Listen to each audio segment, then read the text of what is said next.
Hey everybody, welcome back to another episode of RV That Bus. We are at the back of our bus today. Whoa, super close. Working on the mechanical side of things.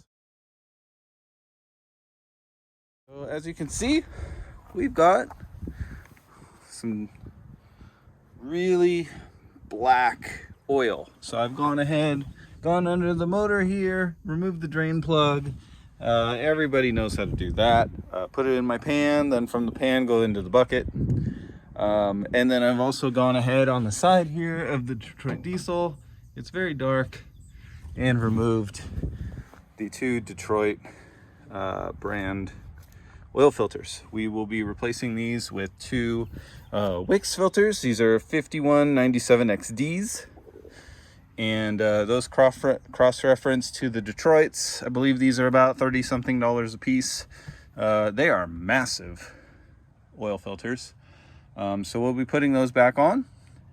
And before we do so, we're going to top them up all the way to the top with oil and then screw those bad boys back on, nice and hand tight. A little bit more than hand tight. We'll give it a little tiny little push just to make sure they're tight. We'll go ahead and fill up our oil right here, and we'll be putting back in some Shell Rotella T4 15W40. I know everybody in the bus forums is like, oh my gosh, your motor's gonna explode. Yeah, that's what this motor calls for. It's literally right there, 15W40 T4 required. It's a Detroit diesel, 4-stroke 12.7. So that's what we need. So that's what we're doing today, doing a little oil change. I am extremely dirty. Those of you who are diesel techs, more power to you, man. This stuff is dirty. I could do 500 oil changes on a regular gas car and not even get nearly this dirty. Yeah, diesel techs out there, great job. Not something I want to do every day. All right, so here you can see we've got our brand new Wix filters. We've got our ring on the outside lubricated. I've also pre-filled. I'll probably give this one a nice top off before I go ahead and throw it in there.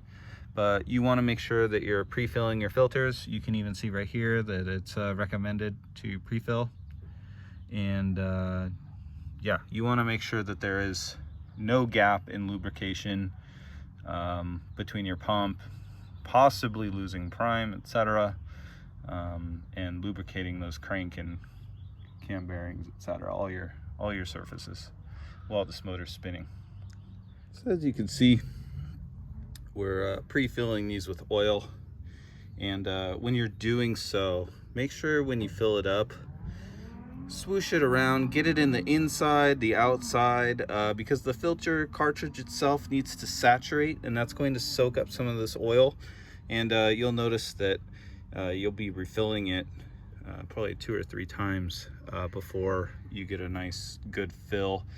You want it just to about the threads, and this is just to ensure that when the oil pump primes and starts pumping oil through all the orifices, etc., that the crankshaft bearings and etc. Have constant lubrication. There isn't a big pause where the oil pump is trying to fill this up. So yeah, doing this on your car is also a good idea too. Your filters aren't as massive. Again, these things probably hold about 3/4 of a, I don't know, that first one took almost about 4 quarts to fill up, maybe yeah, about 4. So it's 4 quarts each. That's 8 quarts just in filters. All in all, between everything, you should have about roughly 10 gallons worth of oil in this thing when you're all nice and full. So after I reattached the filters and snugged them up, I went ahead and filled up the engine with our 10 bottles of our 15W40 and started it up. Thanks for watching RV That Bus.